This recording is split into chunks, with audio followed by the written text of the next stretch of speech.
Hey everybody, it's Lavetta Jenkins from SheBusy Productions. I'm so sorry it's been like a million years since I put out a video, but today I'm doing a review from the season 4 premiere of Orange is the New Black. Came out on Netflix, I think about 3 a.m. this morning. I had set my alarm to be awake at that time, and of course I just couldn't wake up. So I started watching around 6 and I just got done. It's about I think maybe 7:30.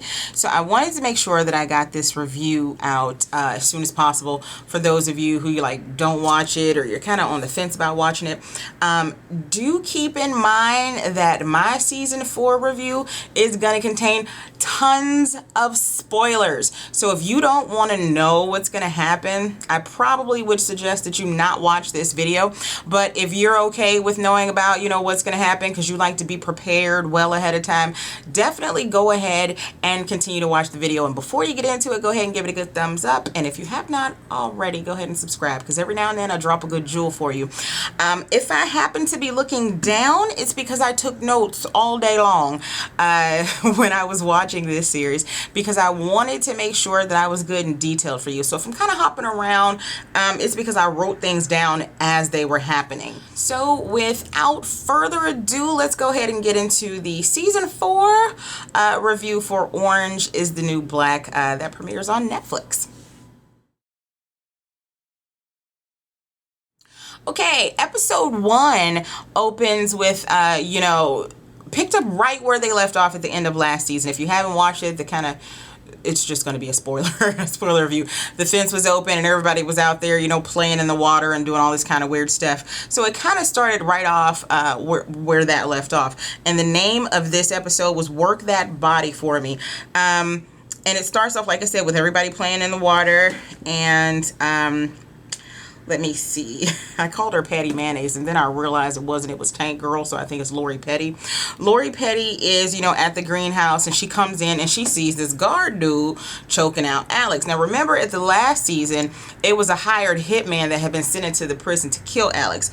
Well, White Hill comes in and she's all on some, yeah, you ain't finna kill my friend, and she kicks him. She knocks him off of Alex and she kicks him, and the way he lands, he's kind of like on his back, so she kicks him up this way in his neck and she's stomping him in his throat, and the next thing we know, he's kind of lifeless, and we're all like, oh my god, this is really not gonna work.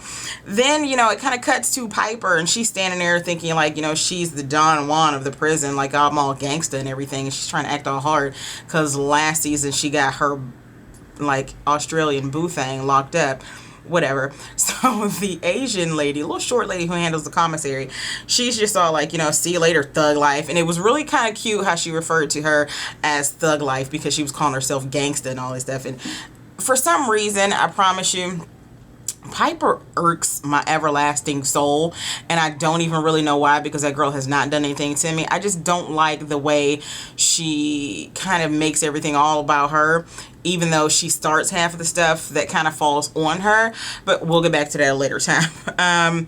Let me see. People come out of the water, and I believe the Asian lady, when she was talking to Piper, when Piper was like, you're not down at the river, and she's like, no, I ain't down there. She's like, that water's contaminated anyway.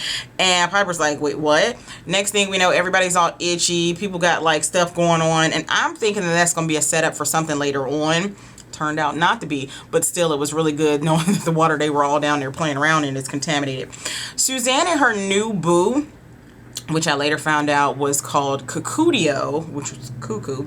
Cucudio didn't go back when everybody else did, because Cucudio has gotten all caught up in Suzanne, also known as Crazy Eyes, all caught up in her fantasy kind of novel that she was writing last season called Time Hump.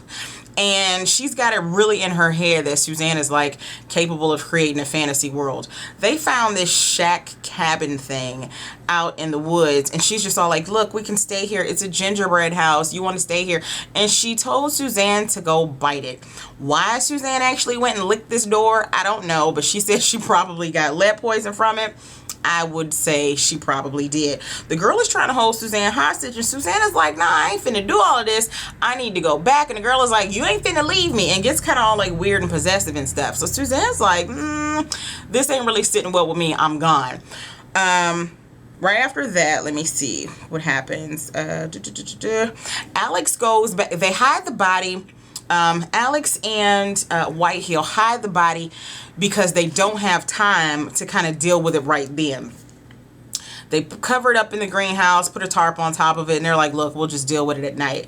So when Alex went to go at night and wake up Whitehill, like, hey, let's go take care of this body, Whitehill was kind of like delusional and sleep. And we all know Whitehill is kind of like a conspiracy theorist slash schizophrenic. We ain't quite sure, but we find out later.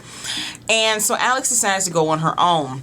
Alex went, and when she's sitting there with this body, she noticed it kind of took a breath, and she realized that the guy wasn't dead. His windpipe was just severely damaged, so he was kind of like and his eyes were fluttering. She's like, oh snap, this can't be. So she put her hand, well, first she wadded up some toilet paper, because I guess toilet paper is like the end all to everything in jail, and it just like is everywhere. She wadded up some toilet paper, put it on her hand, and then covered his mouth with it, but pinched his nose with her fingers. And I'm like, dude, you're leaving trace evidence. Anybody who has ever watched CSI knows that you're leaving like latent fingerprints and all kind of other stuff, DNA. So she does that. She kind of smothers him, and she's like, oh my God, I can't believe I did it. She covers him back up, just like, I can't deal with this night, and goes back to her bunk.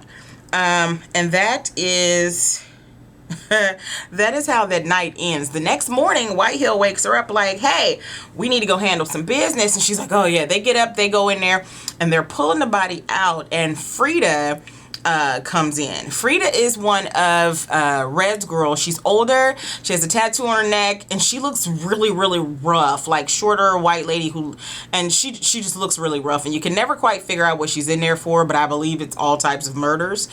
And so Frida's like, what are you doing? And she's like, oh my God. She's like, well, you can't. She's like, what y'all pansies getting ready to do with this?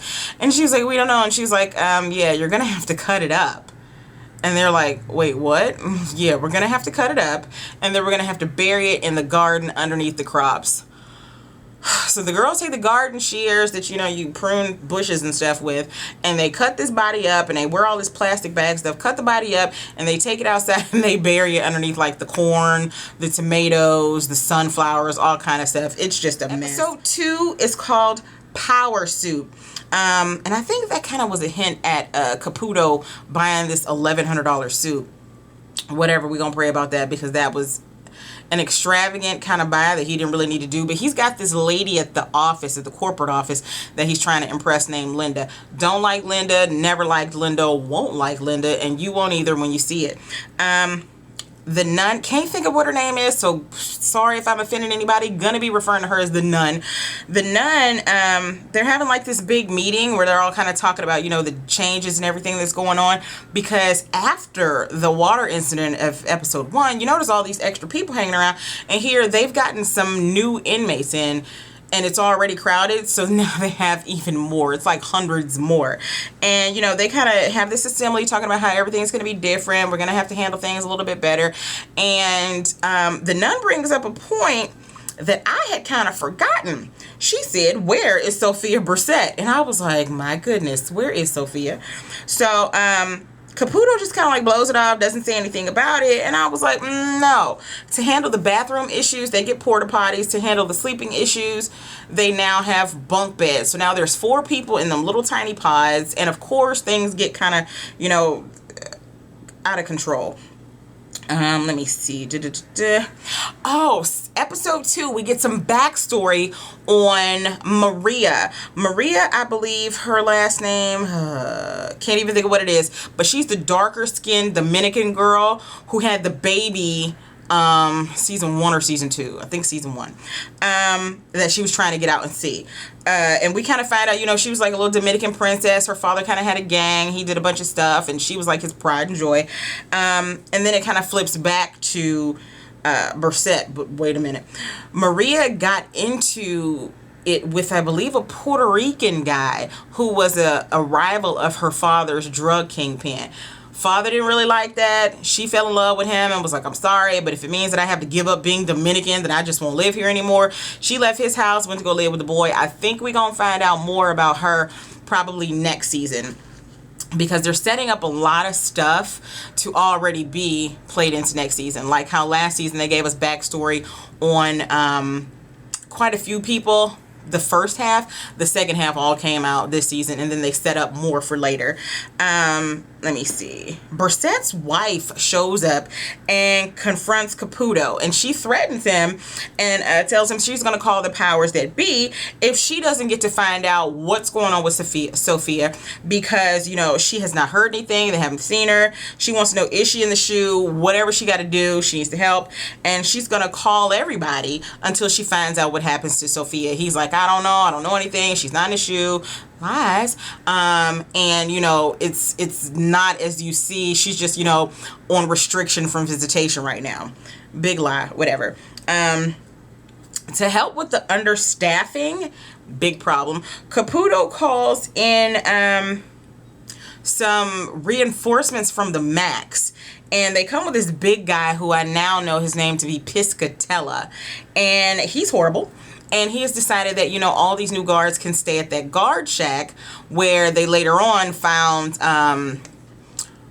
Suzanne's girlfriend. Because Suzanne ran back and was like, I ain't finna deal with this, but the girlfriend stayed there. So they're going to fix that up using the free slave labor of the prison and kind of, you know, have the guards kind of sleep there during their shifts. Whatever, what haves, you know.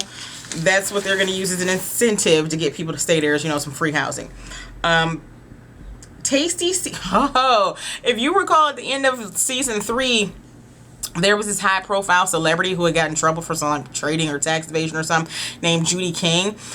She's been sitting around waiting for a room for all this time, so finally they stuck her somewhere private because they didn't want her to have the real jail experience, but they wanted her to have enough. So she's in a room with a less threatening roommate, so of course they stick her in there with Yoga Jones because she's the only one that's not going to do anything to anybody. And Tasty's mopping the floor outside, and she sees this private room and was like, oh, so this is what y'all doing. And we're like, oh, okay, this is gonna be bad. Then they kick over to Flocka, and what I wrote down was short chick, but I now know her name to be Ramos. Flocka and Ramos are kind of teasing Pennsatucky about, you know, her brain and how she ain't thinking good, because Pennsatucky has been in kind of a fog since the guard known as Donuts kind of took some liberties with her last season. And I don't even want to say took some liberties. I want to say he flat out raped the girl last season, and they're kind of going off on her and kind of teasing her about that. Especially now that Ramos has Pennsatucky's old job as the driver, because, you know, she faked that seizure and said that, like, she's epileptic so she can't drive. So now Pennsatucky's kind of apprehensive, like, you know, is he raping you too? Have you had the donuts? Have you been to see the ducks? And the girl is like, what is wrong with you? So they just kind of tease her for her brain and everything. She just kind of like wanders off, like, you know, whatever. The overcrowding is causing bunk wars, especially between Black Cindy, who is a newly converted Jew, and her new bunkmate, who I believe her name is now Abdullah Shabazz, and she is Muslim. So those two are having it out religious-wise, and it kind of ends up being the battle of kind of religion over the fact that, you know, this is my territory and I don't really want you in it. Then we find out that Cesar, who is Dia's mom, her boyfriend who had, you know, the custody of all the kids and all that kind of stuff, and in custody of Dia's baby. So, and I have to call her Dia's mom or Diaz Senior because both of their last names Diaz. So I'm going to say Diaz Senior. You know, she finds out that Caesar's going to jail for the long haul. She's all crying like, what am I going to do now without my man? And I'm like, whatever, girl. And, you know, now they need to I wanted to find out what was getting ready to happen to Dia's baby. So then we see that there's a little crush developing between Pusey and Soso. You know, first starts off just like a little buddy-buddy, and then it got a little bit too buddy-buddy, and I was like, oh, okay, whatever, you know, this is women's prison, they do that. Maria is Maria, the one who we just got her backstory. She's kind of noticing that once those inmates came in, a lot more of them were Hispanic, and she's kind of rising up to be the leader of the Hispanic clique, whether it's Dominican, Puerto Rican, Mexican, it's all of them. And one of the new girls is Hawaiian, and she's kind of like floating around and doesn't know where to go. So Piper kind of takes her under her wing because she's a bunkmate of Piper's that Piper didn't get along with at first, but she's got some brawn to her. So Piper's like, shoot, if I'm around here thinking I'm gangsta, I'm gonna need to get me a crew, and like Red, and I'm gonna start off with Hawaiian Girl. Sorry, don't know her name. And so that's cool. Piper and the Hawaiian Girl. The Hawaiian Girl's being the muscle. Piper's being all like threatening and everything, which totally makes me want to barf. But whatever. Moving on. Episode 3. Don't Say Anything. Tasty got reassigned because she was on janitor duty. She got reassigned to work in Caputo's office because he needs an assistant. Cool. She likes to do that kind of stuff. And she's like, is this because I won that job fair? And he like, oh, okay, yeah. And it's pretty much just because he said she was the one that he was the least attracted to. She had the most skill and he was the least attracted to her. And I was like, wow. Then we noticed that there's like a clash of the redheads because Red is not liking Judy King. Healy has taken Judy King to the to the garden and told her like, look, you can like pick from these vegetables and eat this stuff. And Red is like, no, you can't. This is my stuff. So it kind of is a little clash there that we kind of see later on. We're like, well, how did that work out or anything? But it kind of, you know, whatever. Pusey is having a fangirl moment every time she sees Judy King because evidently she used to like Judy King's show a lot, and so when she sees Judy, she's just like and doing all this stuff, kind of like what you would do if Beyonce just walked up and was like, hey girl, or Oprah. It's real pathetic, but I feel bad for it, and everybody has had the fangirl moment. This, for season 3, we get the backstory, some of the backstory for So-So. We found out she was like some hipster who was just out here knocking on doors, getting people to sign petitions, talking about, you know, just say no to having a Walmart down at the end of the street. She kind of got like caught up in a bet to go to a, a pedophile's house, what she thought was a pedophile. He was a registered sex offender. She got kind of a bet to go in his house, and they wanted to see if she could get him to sign. Well, it turned out, he asked her how old was she before she came in the house, and she said 19, and I was like, that's a weird question to ask somebody before they come in your house, but whatever, sir. Turns out that he was just caught having sex on the beach with his girlfriend, so now he's a registered sex offender because it was like in public and all this other kind of stuff. So she kind of felt bad for him, and he was like, well, Walmart's never gonna lose anyway, I'll just go ahead and sign it. So she gets back to her little base and everything, and her little ex-boyfriend is asking her, you know, did you get him to sign? And she was like, yeah, I did, but you know, he held me hostage. And she like really fabricated the story. And what she did was, you know, when they flipped back to present day, she was trying to tell Judy King, hey, you know, my friend, speaking of Pusey, she really, really likes you, and you know, I think you should probably, you know, meet her. She's a really big fan. And then told her this bogus story about how Pusey was a crack baby. She grew up in the streets and all this other kind of stuff. Uncool. Let's see, moving on. Tasty does a little bit of eavesdropping, as you can imagine, being in Caputo's office, and she's hearing a bunch of stuff. And the coldest part ever for episode 3 was when Tasty references the Game of Thrones and pledged her allegiance to House Stark and said winter is coming. I promise you, I got my entire life when that episode happened, and I was like, I knew you was my kind of girl. I knew you was a Stark. And it was just how she was talking about, you know, like battles and all this kind of stuff. She was really, really getting some inside information and kind of sharing it with the girls. Let me see. Who had? Oh. If you remember last season, Morello got married to some guy named Vince, who she's calling Vinny, and they had been having phone sex or whatever, but he came up the one time and they totally had some fake sex in that meeting room in front of everybody's children and everything, and they were just kind of like, yeah, kind of fantasizing, saying these are our neighbors and they're just watching and that's on them. And I was like, okay, but it was really weird seeing the faces that some people were making, and I was like, oh, that's kind of bad. So pulled a say anything for Pusey because Pusey found out from Judy about her being a crackhead supposedly. So So meets her in the hallway with the little radio up over her head talking about she was sorry, but it was playing an Eminem song, and she was like, do you think? She's like, no, I'm not thinking you like rap. This is just the only channel that comes in good, girl. Let me see. Litchfield now has drones flying over it, and of course this kind of like messes up White Hill because she thinks everything is conspiracy. Everybody's always after her. Everything's going to be bad, and it kind of isn't, but she's going to flip and they can kind of see it. And Frida says to Alex, yeah, we need to kill her. And I'm like, and that's how episode 3 goes off. And I'm like, good God. Episode 4 is called Dr. Psycho. So I know going into Dr. Psycho, we got to be talking about Healy because he's the only person who does any type of mind issues or mind games or anything. In Dr. Psycho, we finally see Sophia Bursett, and she looks a mess in Seg. She's rocking this full afro that looks matted. She ain't detangled. She ain't co-washed. She ain't hit no lock method. She hasn't done one single solitary thing to her poor, unfortunate head. And she's kind of like bruised and cut and all that kind of stuff. And then I was like, oh my God, I remember she had got in that fight last season with Mendoza's girls over that trouble with their sons. And I was like, oh, that's why you look a mess. Let me see. Frida, the girl who said we need to off White Hill, she's like, yeah, you know, Alex is pleading her case. Like, no, we don't need to do that. She's like, yeah, we still need to like off her because White Hill's out here flipping and acting all crazy and like asking, was it a hologram or did she really do something? And Alex like, no, he was a very bad guy. We did a very good thing. It was necessary that we did this.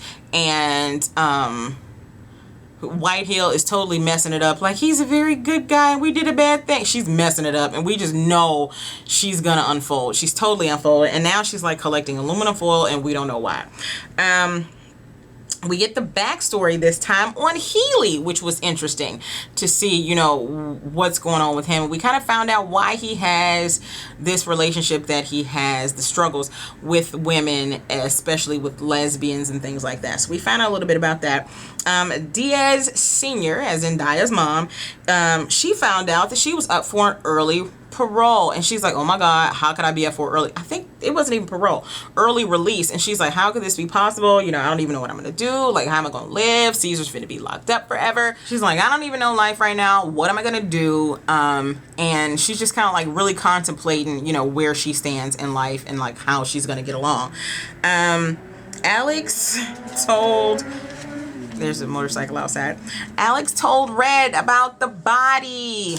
Go figure. Everybody tells Red everything. And Red is like, what, girl? And she's like, please say you didn't plant him under my tomatoes. Please. And Alex is kind of like, I don't know. It's possible. And Red is like, man, y'all stay messing up stuff. Healy tries to give Judy some responsibilities around there because, you know, she's famous and all, and he likes to have control over things. So he told her she was going to teach a cooking class, and she's like, no, I don't want to do that. I want to do some other stuff. I want to do this. I want to do that. And he's like, no, cooking. And she was like, no. And he was like, you mistaken me. You will teach this cooking class because we decided that that's what you're good at and this is what you're going to do. And you see the struggle between the power of them, and she kind of brings that up for him. He didn't really like that because, you know, he don't like his authority being tested at all. Caputo comes down to Max over in the SAG where Sophia is. She's in this little room all by herself, and he asks her, you know, a couple of questions about, you know, what was going on and, you know, how everything happened. And he said something referring to Crystal, about Crystal knew that she was in there and it was okay with Crystal because she had to do her time. And Sophia was like, nah, Holmes, you lying. So next thing we know, she's like putting towels or her bed linen up under the door, and she's putting her towels in the toilet and she's flushing it, and the next thing you know, she's literally got water almost up to her knees because she just keeps doing it and keeps doing it and keeps doing it. Let me see. Judy's cooking class starts, and the class is like packed with any and everybody in there. Poussey is in there still having a fangirl moment, but, you know, not as bad. She kind of picks her out to be her little sous chef, and they kind of work through it, making cornbread, of course. Let me see. This episode kind of took a look at rape culture because Donuts kind of confronted Pennsatucky like, dude, what's up? You've been kind of avoiding me. She's like, yeah, I don't really like that, you know, because I was just, you know, checking to make sure you hadn't raped Ramos. And he was like, she ain't even my type. What you mean? He's like, I didn't rape you. And she was like, you did. He was like, but I love you, and like I love you, and I got a little carried away, but, you know, I love you, kind of alluding to the fact that it's not rape if you love the person. That didn't fly with me. She kind of was like, oh, but he loved me, and I was like, girl, another round, another day. So Sophia gets moved out of the flooded cell. She goes to another cell and she sets a fire, and then she's in big trouble. And I'm like, oh girl, you ain't never getting out. White Heel goes nuts. Completely nuts, because of course now she's thinking about this dead dude in her head, and she spills her guts to Healy, and Healy is like,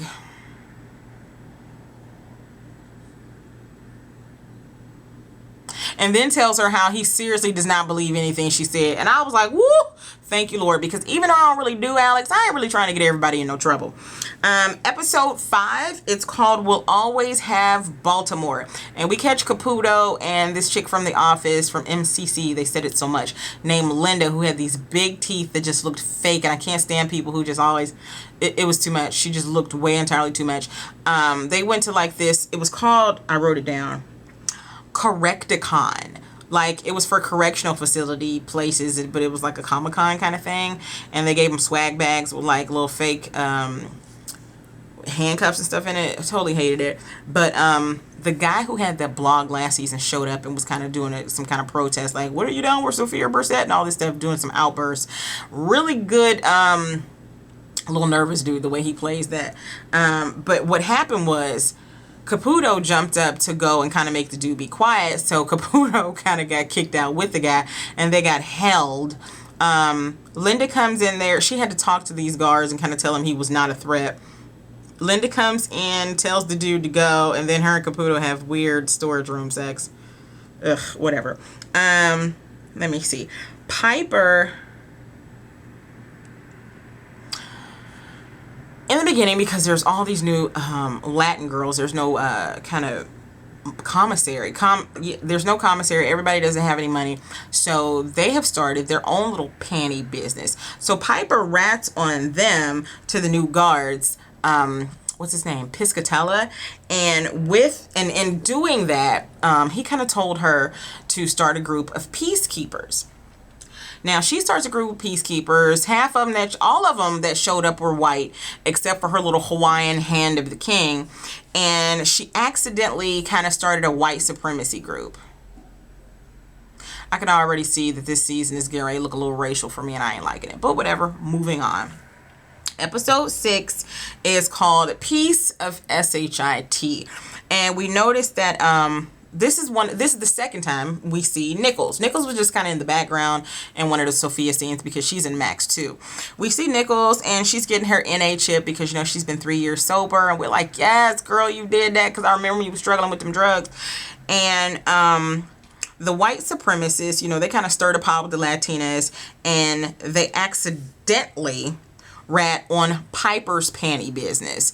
You know, talking about, you know, hey, well, we've also seen people running around in panties, like real panties. And that's because they didn't realize it was Piper's business, because Piper didn't tell none of the newcomers. Suzanne references the water park in Ohio, which we all know to be Kalahari, which is one of the best water parks ever. So if you ever come up here to Ohio, you need to check out Kalahari. And then we kind of go back to Nichols and Luschek.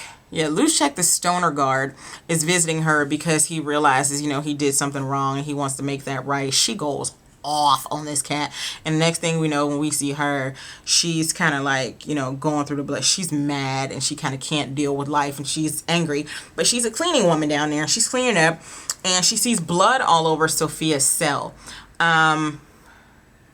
We don't know what's going on at this point. The blood's pretty high on the wall, but there's just like blood all over the place and just uncool. And Sophia's not in there, and they just told her to go in there and clean it up.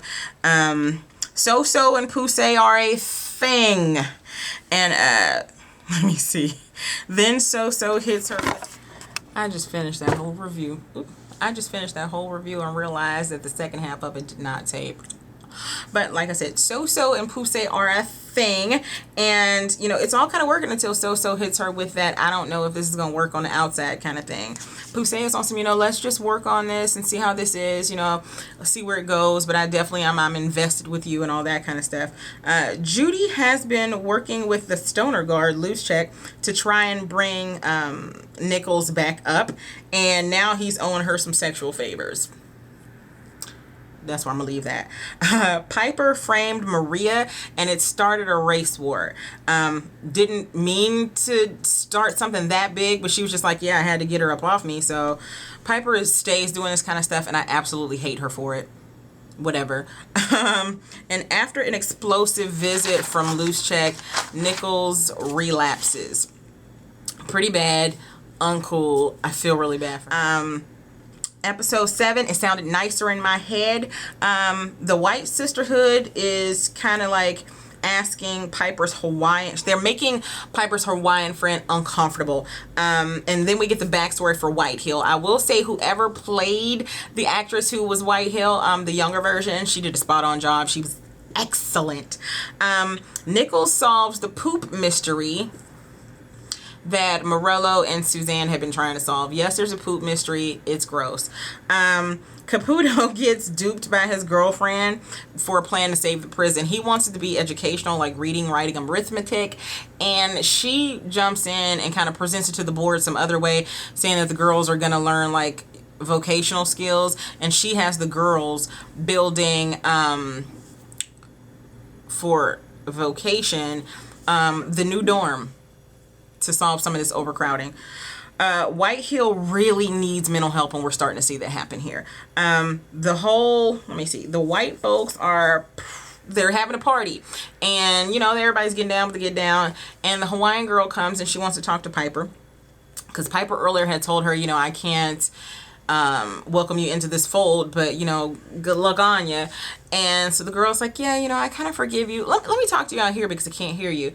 So a girl takes her on the hallway. Next thing we know, Piper is getting jumped by the Latinas, and it don't work out good for her, period. And the end of that it's not good for Piper. But as we know, Piper's the main character. Piper's not gonna die yet. The episode 8 is called Friends in Low Places. Pretty much Judy is getting fed up with being secluded from everybody. She wants to be more like included, but Yoga Jones is like reaping the benefits big time from being stuck in this room with her. She's got her a seltzer water maker, just like all kind of perks that everybody else wouldn't get. Piper puts in a call to her brother, kind of like wanting to complain about, how the Latinas jumped her the night before, but he's just like, yeah, I've got good news, and his life's really good, and she feels kind of bad trying to dump all her stuff on him. The ladies finally get some eye candy of color this season with their construction vocational instructor. He's hot. Still no words on Daya's baby, but her and her mom have a little beef falling out in the nail salon. Piper gives in to peer pressure, and Alex tells Piper and Nichols about the body. Too many people know at this point. With 2 days left to leave, Daya's mom's out here. She getting nervous, and she goes to Maria and tells Maria, she goes to Maria and she tells Maria that, she can't be working around the drug ring, having it in the nail salon. And Maria's like, okay, go paint your nails somewhere else. That was kind of hard. Piper is sick and acting like a crybaby. Oh my God. After what the Latinas did to her the night before. But, Captain Saber Red just comes in and kind of helps to mend that situation. The guy we know as Donuts is still out here trying to make peace with Pennsatucky, and he gives her some kind of apology that I'm totally not feeling, but she's like, okay, thank you. And I was like, no. But she walks away in tears, but I was still like, no. Crystal Bursett shows up at Caputo's house during dinner. His girlfriend is really mad and pulls a gun on her. I don't like Caputo's girlfriend. I ain't never liked Caputo's girlfriend. I'm not gonna like Caputo's girlfriend. But she put a gun on Crystal, and Crystal was like, hey, Holmes, it ain't even that serious. She's like, back on up. Get back in your car. We're having dinner. And Caputo's like, I'll take care of this. It's okay. And I'm hoping, he's gonna really see her for the butthead that she is, but he don't. 9 is called Turntable Turn. I was thinking it has something to do with DJing, but, whatever. Or karma. And we find out that the black girls have been trying to get a picture with Judy King to sell to the paparazzi to kind of have money for their retirement, because they think that you make big money that way. So Judy thought that they were trying to kill her until Poussey explained to her that they were just trying to get a picture. So she kind of runs up to Black Sandy, kisses her on the mouth, and Poussey takes a picture. And then that picture got leaked to the press, and it's just everywhere. And Caputo is like on some, how'd this get out? What y'all doing? And she was like, oh, I can't help it if I'm in love with this girl. And he was like, oh, y'all better be a couple for real. And I was like, ooh. We get Black story on Blanca this episode. And Blanca's the one who has the unibrow, the big fuzzy hair. She's the Dominican girl. And season 1, she was always in the bathroom crying and talking to Diablo, and we thought she was praying to the devil, but she was on the phone. We found some interesting story about Blanca, and it's funny. I don't know what all she did, but it was the beginning of her story. And Diablo is hot. The guard, there's this guard named Humphrey, who is one of the newer guards that came with Piscatella, and he is horrible. And we found out that he speaks Spanish, but he hasn't told anybody. He's kind of like setting up Ramos for some foolishness. Judy and Cindy get called into computers, like I said. He said that if y'all are a couple, I bet not ever see y'all apart. So now they have to fake this going together thing. Ramos sets it up for the mule to get caught because she really doesn't want to do the heroin business that Maria has kind of gotten them into. Big Boo gives Tucky a few words about donuts, and she says, you know, if you take him back, I ain't got nothing to do with you, and you cut off from me forever. Morello's sister comes to visit her, and she sends her to, you know, go hang out with the husband, get to know him, take him around the family, and then she gets a little jealous about it, and she accuses the sister of sleeping with the husband. Ramos is now, because of her decisions, on bad terms with Maria. Black, Cindy, and Janae are hanging out in Judy's room, and Yoga Jones is getting uncomfortable and mentions to Judy after they leave that she's worried about them stealing stuff. And Judy's like, because they black? And she was like, no, because we're in prison and they poor. I was like, girl.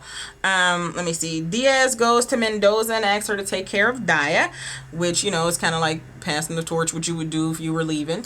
Red confronts Nichols about her drug use, and I promise you, this was the first tearjerker of the season. I actually misted my eyes up a little bit. The nun, don't know her name, sorry, but she was the nun who had that food strike that one season. The nun and Mendoza are conspiring to find out info on Sophia. The new guard, Humphrey, comes down on Ramos really hard in episode 9. Episode 10 is called Bunny Skull, Bunny Skull. Diaz Sr. is getting out, and she's nervous, and she got picked up by Cesar's girlfriend, his new baby mama. Yeah, and at breakfast, the girl kind of spills that they had a baby. And she was like, you had a baby for him? And she's like, I didn't mean to. I was like, father, whatever. The nun is in Seg, and she's just walking around randomly saying, Sophia, Sophia. And then we hear sister, and I was like, oh, that kind of moved me. Cut to Red, who goes to all the drug dealers and kind of warns them, don't be giving Nichols no stuff. And the sister gets a message to Sophia, you know, using that little cool kiting system that they had. And she spills her own secret in the shower. The nun does. Gonna leave that there. Ugh. There's a big debate about the Wiz because Tasty has gotten the Wiz to play for a movie night, and there's this big old thing about Diana Ross, and I will have all y'all know I'm a Diana Ross stan. Don't come for her or we'll have problems. Race relations are tensing up in the middle of movie night, really bad. Ramos opens up to Flocka about, you know, what the guard Humphrey did to her, and Flocka is pissed, but Ramos swears her to secrecy. Tucky warms up to donuts again.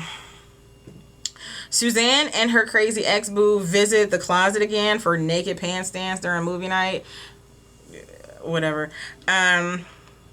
Building the new dorm is going to require a septic system or like sewage system, and because it can't go the way it normally would because of like some rocks in the ground or something, they have to dig up the greenhouse and the garden. That's going to cause a problem for our girls. Episode 11, it's called People Persons, and as you know, at the end of episode 10, they were digging up that garden and they kind of found a hand. So the guard, who I thought was really hot, not the guard, the construction instructor, he was like really cute, but he was throwing up and like having a gag fit over it, and I was just like, yeah, that's not cute anymore. The whole prison is on lockdown, and we get some more backstory for Suzanne. Hers is kind of, yeah, you understand why she is the way she is a little bit more. Red, Frida, Alex, and Piper have a meeting about how to handle the body situation. This episode is really racial. Humphreys makes the ladies fight during an interrogation, and somebody catches the serious hands of Suzanne Crazy Eyes Warren again, worse than Poussey got it in season 2. Worse than, way worse. Healy contemplates suicide and starts making his last calls and everything. During investigation, Piscatella tries to really squeeze Red Heart because he thinks she's the one who did it, because of course it's her kind of greenhouse, her garden. Healy gives up White Hill, and it's kind of bad because, you know, she's been thinking that something was wrong and maybe it was a hologram, maybe it wasn't right. But no, he gives her up and she's carted off to Psych, screaming his name the whole time. When they found her, she was in her makeshift time machine, and she said she was just trying to go back to before she killed that man. And that kind of broke my heart a little bit. I ain't cried, but it broke my heart a little bit. Episode 12 is called The Animals. Bailey tells Caputo. Bailey is the young cop who was smuggling the panties out. Bailey tells Caputo about the little Fight Club incident that Humphrey had the night before. And the black and white crews kind of combine so that they can get Humphrey to go. They went and approached the Latinas about it, and Maria tells them, you don't want to take out Humphreys, you want to take out Piscatella, who was above Humphrey, because if he go, all his people go. Smart move, girl. Red just suggests to kill him, and then they were like, is that all y'all want to do is kill people? Sophia comes back to general population. She's looking so lost, and you know, Mendoza kind of helps to bridge that gap with her and kind of offers like an olive branch. I love that part. Caputo tries to suspend Humphrey, and Piscatella's like, no, you ain't suspending him. If you suspend him, we all gone. And the prison currently didn't have any guards in the first place. That's why they're all there. Caputo advises Bailey to leave the prison because it crushes anything good and it will change him. He said it's not going to do you any good. It's going to change you. You have to get out of here. He was pleading with the boy, and the boy didn't go. Let me see. Tucky asks Boo to forgive Donuts. Tucky, no. There was a little bit of difference of opinions between Soso and Poussey, and we kind of see a little tiny bit of a falling out between them. Morello accuses her husband of sleeping with her sister, and he finally, she's losing it on the phone, and he's like, you're crazy. And I was like, oh, snap. Red and Healy have a joint meltdown. And after his half of the meltdown, he leaves, and instead of going home, he checks himself into a psychiatric facility. Boo lets Donuts have it pretty much and tells him, you know, hurt her again, it's gonna be on. Mendoza, like I said, Mendoza and Sophia kind of mended the little fence. Piscatella is gunning for Red and is sleep depriving her, waking her, like never letting her go to sleep, to the point where she's just like falling over, and he's just manhandling the poor woman. It ain't cool. So the ladies stage a peaceful protest in the cafeteria. Piscarella, I'm gonna read this to you because it's a little hard. Piscatella, that's his name. Piscatella calls for backup, and I wrote here, this is gonna be bad. I'm writing it as I'm looking at it. This is gonna be bad. Piscatella starts ordering the men to remove the women. Suzanne snaps, because we know that's kind of like what she does if she's pushed in that kind of situation. Humphrey, who I thought was Humphrey, I have to watch it again just to make sure. Humphrey manhandles her. Poussey jumps in to help. He starts, and then he's like trying to beat her off. He slams her down, puts his knee on her neck and on her back. I think both his knees are on her, I'm not sure. Suzanne attacks him, and he's still on Poussey, but trying to fight her off. Everybody's trying to pull Suzanne off. Humphrey accidentally chokes Poussey out, and she lays lifeless on the floor. Tasty rushes to her side, and I'm going to say, I wrote this epic, ugly cry. Tasty delivered at that moment. Excellent acting. That was hard. I thought that, you know, I know this ain't Game of Thrones and she ain't just gonna miraculously be up in the next episode or the next season or anything like that, but it was really something when in the beginning of episode 13, called Terse Can't Never Be Bred Again, Poussey is dead on the cafeteria floor, covered with a sheet, and Caputo sends Piscatella home. Caputo threatens to come down on him if he starts any foolishness on his way out. Tasty is going bananas back in the dorm, you know, asking, I need information, all this other kind of stuff. Cindy is trying to console her, but nothing's working. Bailey is out here wandering around looking like somebody's little lost child, unable to can all day long. And he feels really responsible for Pusey's death. That's why I want to go back and watch it, just to see if it was him on top of her or if it was Humphrey on top of her. At breakfast, you know, her body is still there, covered up with a sheet. So they have to move everybody outside and have breakfast outside. Tasty is better, but Janae is positively livid. Janae Watson, we all know her. She's a track star. Humphrey smuggled in a gun because he was like, if I have to go in here and deal with these lioness, I'm going to need protection. And he just told his other guards, like, look the other way. I'm going in with it. And they just are like punks and they let him do it. Yoga Jones is seeing Judy for who she really is. When the conspiracy theory comes out, they're trying to set up this big conspiracy on how the death should be handled. They're going through Pusey's Facebook trying to look for a bad picture of her. Can't find nothing bad. Looking for any dirt on her, any sickness or something that would have alluded to this. And she's like never been to the hospital, not one time. She's perfectly fine. She don't have no run-ins with anybody. So they decide to shift the focus from her and turn it all onto Bailey and make it all Bailey's fault. And that didn't bode well with me, because it really let me see how medias and how cops will handle you in a situation such as this. They'll turn it all around on you when you're the dead one. But, you know, that's just what they're doing. The girls are at the table outside kind of reminiscing, having a little memorial. Everybody's bringing their own little homemade tissue flowers and everything. And when the ambulance finally does come to get Pusey's body, they have her in the little body bag, and they take her and they put her into the ambulance. And the white girl says, the white girl who looks Hispanic, she says, well, it ain't like she need an ambulance now. It's not like she's going to get better. And Janae said, what'd you say? Next thing I know, pop. And I was like, oh, Janae, no. And they just kind of like, and I think Cindy got in between them, was like, no, we ain't going to do this. Got to be respectful. And they go to the bathroom. Skinhead Helen, the other skinhead girl, and the white girl with the blonde tips. And she's just like, you know, I'm going to let her slide because I understand she grieving and all. And it was just a lot of, you know, racial words. And they kind of said, you know, we need to stock up. We need to get our stuff together, you know, socks and rocks and all this stuff. And they leave out to go, I guess, starting their, like, little armory. And on the other side of the wall, there's Flocka and there's Ramos with their little face mask on. Like, should we tell anybody? And Ramos is like, well, I guess I'll tell Maria so maybe I can get back in good graces. So the next thing, Tasty overhears the press conference where, you know, he didn't even say Pusey's name. Just prior to the press conference, Caputo did go call Pusey's father and notify him of her passing, but that wasn't good enough for anybody because he said that the guy wasn't being charged.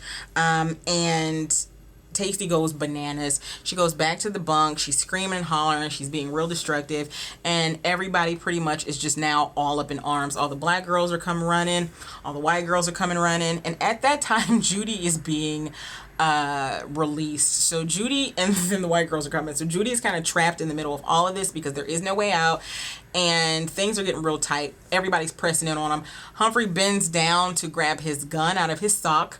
Ramos jumps on his back, knocks it out of his hand. Daya picks it up and points it at him. And I'm screaming at my TV, girl, no, don't do this, girl. And everybody's screaming like, yeah, do it. And it was at that point that she ordered them down to their knees and told them that pretty much, you know, it's a new sheriff in town. What y'all finna do? And it went black. And I was like, oh my God.